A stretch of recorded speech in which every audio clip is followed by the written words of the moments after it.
అన్న ఏంటి మరి ఇప్పుడు ప్రజలందరూ ఏమనుకుంటారు అంటే కేటీఆర్ని అరెస్ట్ చేస్తారు అని అంటారు. కేటీఆర్ని ఎందుకు అరెస్ట్ చేస్తారు, ఏ విషయంలో అరెస్ట్ చేస్తుంది, ఈ ప్రభుత్వం ఎందుకు ఆ నిర్ణయం తీసుకుంటుంది? అంటే ఈ ప్రభుత్వంకు చాతనైతే లేదు, ప్రశ్నించే గొంతుకల్ని మూసేయడానికి ప్రయత్నం చేస్తుంది. ఇప్పుడు మొన్న చూసారు కదా, సినీ నటుడు అల్లు అర్జున్ ఆయన పేరు ఎత్తకపోవడంతో ఆయనను కూడా అరెస్ట్ చేసారు. అంటే రాష్ట్రంలో ఆయన ప్రతిపక్షం గొంతును నొక్కేయాలని చూస్తుండు.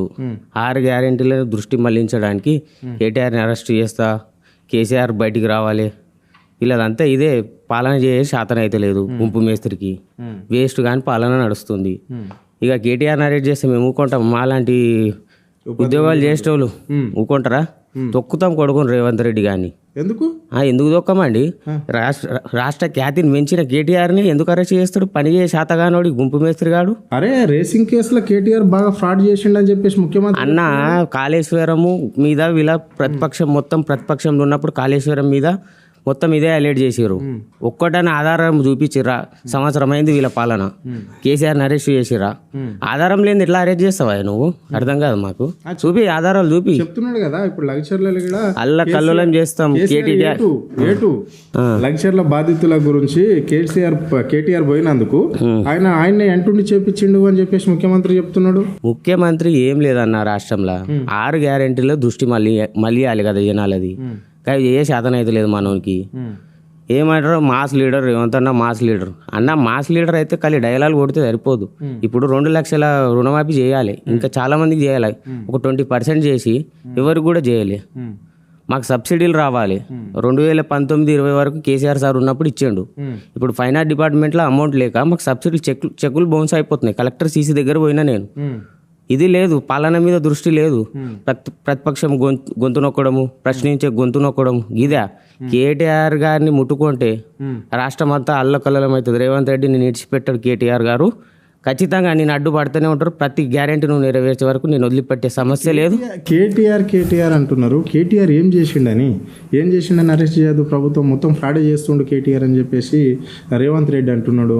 కేటీఆర్ ప్రతిసారి కూడా 10 విషయంలో నేనే ఉన్నా ముందుకు అని చెప్పేసి వచ్చినందుక, లేకుంటే కేటీఆర్ని ఎందుకు అరెస్ట్ చేయవలసి వస్తుంది ఈ రాష్ట్రంలో? ఈ రాష్ట్రంలో కేటీఆర్ గారు బలమైన నాయకుడిగా ఎదుగుతారు. ఆల్రెడీ బలమైన నాయకుడే, అది అందరికీ తెలుసు, రాష్ట్ర ప్రజలకు తెలుసు, దేశానికి తెలుసు. ఈ దేశ ప్రభుత్వం ఇప్పుడు ఎన్డీఏ ప్రభుత్వము ఆనాడే చెప్పింది best IT minister in India అని. ప్రపంచ ఫోరంల మీటింగ్లకు ఎందుకు పిలుస్తారు కేటీఆర్ గారిని? ఎందుకు ఆహ్వానిస్తారు? ఆయనకు తెలియలేదా? ఆయన చదువుకోండు. ఎన్ని కంపెనీలు తెచ్చిండన్న హైటెక్ సిటీ. ఐటీ ఎక్స్పర్ట్స్ ఎక్కడే ఉండే 56 లక్షలకు. నేను కంపెనీలో వర్క్ చేస్తాను.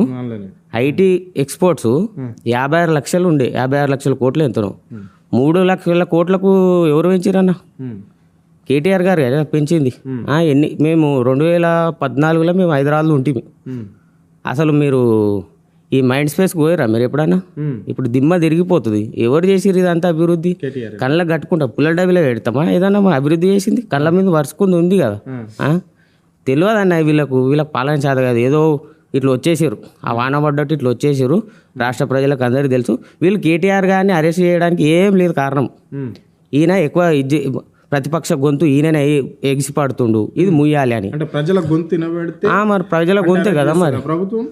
మరి అదే జరుగుతుంది ఇక్కడ. ఆధారాలు ఏం లేవు, అరెస్ట్ చేయాలి, ఏదో ఒకటి ముందే చూపించాలి, అంతే కదా. చాలా మంది కూడా ఇప్పుడు విద్యార్థుల దగ్గర కావచ్చు, యువకుల దగ్గర, నిరుద్యోగుల దగ్గరికి వచ్చినప్పుడు చాలా మంది అదే చెప్తున్నారు. కొంతమంది పార్టీ నాయకులు కూడా చెప్తున్నారు, ఇదే ఏంటి మేము ప్రశ్నిస్తే మమ్మల్ని అరెస్ట్ చేస్తారా, మా నాయకుడిని కూడా అట్లనే టార్చర్ చేస్తున్నారు అంటున్నారు. అది వాస్తవమేనా? అది వాస్తవమే కదండి. ఇప్పుడు రాష్ట్రంలో కనిపిస్తుంది అదే కదా. చాలాసార్లు కేటీఆర్ తిరుగుతుండు, ఆడాడ తిరుగుతుండు. ఒకరోజు వేస్తే బొక్కలు అంటుండ్రు రేవంత్ రెడ్డి. ఎందుకు వేస్తావా నువ్వు? వెయ్యి నీ బద్దలు భాషింగాలు అయితే కొడక. నువ్వు 6 గ్యారెంటీలు నెరవేర్చి ఫస్ట్ ప్రశ్నించే గొత్తుకలు నువ్వు లోపల పెడతావు. అసలు ఊరుకునేదే లేదు. కేటీఆర్ గారిని అరెస్ట్ను మేము తీవ్రంగా ఖండిస్తున్నాం. అల్ల కల్లోలం చేస్తాం. గుంపు మేస్త్రిగా 6 గ్యారెంటీలు అమలు చేయి ఫస్ట్. ఏం చేసిన అన్న ఒక ఫ్రీ బస్ తప్పితే ఏం చేసిండన్న రేవంత్ రెడ్డి? మీరే చెప్పండి. ఒక ఫ్రీ బస్ తప్పితే వీళ్ళతో ఏం చేతనే ఏం చెప్పండి? అంత డైవర్షన్ పాలిటిక్స్, దృష్టి మళ్లించే పాలిటిక్స్ జరుగుతుంది రాష్ట్రంలో. ఇంకేంది? ఇప్పుడు ఎలక్షన్ ముందు వీళ్ళు ఇంటర్వ్యూ ఇచ్చినప్పుడు రాష్ట్రము అప్పులలో ఉంది, మీరు 6 గ్యారెంటీలు ఎట్లా చేస్తారు అమలు అంటే, తెలంగాణ రాష్ట్రం సంపన్న రాష్ట్రం అన్నాడు. ఇదే బట్టి అన్నాడు, రేవంత్ రెడ్డి కూడా అన్నాడు. మరి ఇప్పుడు లంక బిందెలు అంటే కాలికుండాలని వీలే అంటారు. మరి ఆ రోజు సోయి లేదా? ఎట్లా హామీలు ఇచ్చినవా నువ్వు?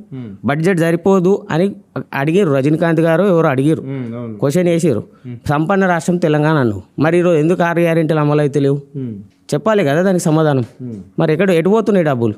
కోమటిరెడ్డి వెంకటరెడ్డి వాళ్ళకు కాంట్రాక్టర్లకు ఇస్తారు పైసలు, మనకు ఎలక్షన్ కమిషన్ పోయి ఆపేరు వీళ్ళు రైతు బంధు పైసలు.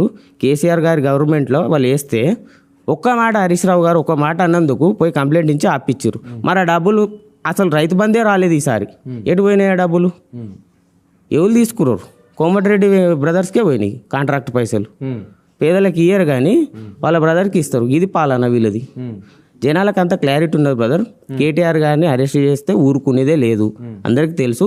ఏదో వీళ్ళు ఇక కేటీఆర్ పేరు చెప్పుకొని బతికేటోళ్ళు వీళ్ళంతా, ఈ కాంగ్రెస్ నా కొడుకులు, దొంగ నా కొడుకులు అంతే. కానీ రేవంత్ రెడ్డి గుర్తు పెట్టుకో, నువ్వు ప్రతిపక్షముల గొంతు నొక్కుతా అని అంటే నువ్వు లీడర్ కాదు, అది రీడర్ కూడా కాదు. ఎందుకంటే మీ నాయకుడు ఆడ పిఎం అయ్యేది లేదు, నువ్వు ముఖ్యమంత్రి అయినా ఏదో అదృష్టానికి కొడక, అది కాదు.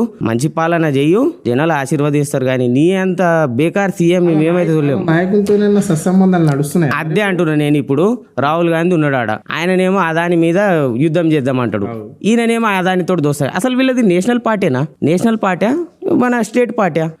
మీద ఒకటి నడుస్తుంది, కింద ఒకటి నడుస్తుంది. దేవునికి అర్థం కాదు.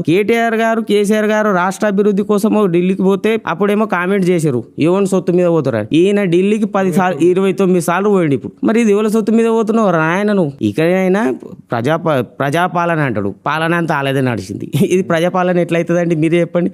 వాళ్ళు చేసిన అభివృద్ధిలా ఒక్క % కూడా చేయలేరు. ఇప్పటికి సంవత్సరం అవుతుంది.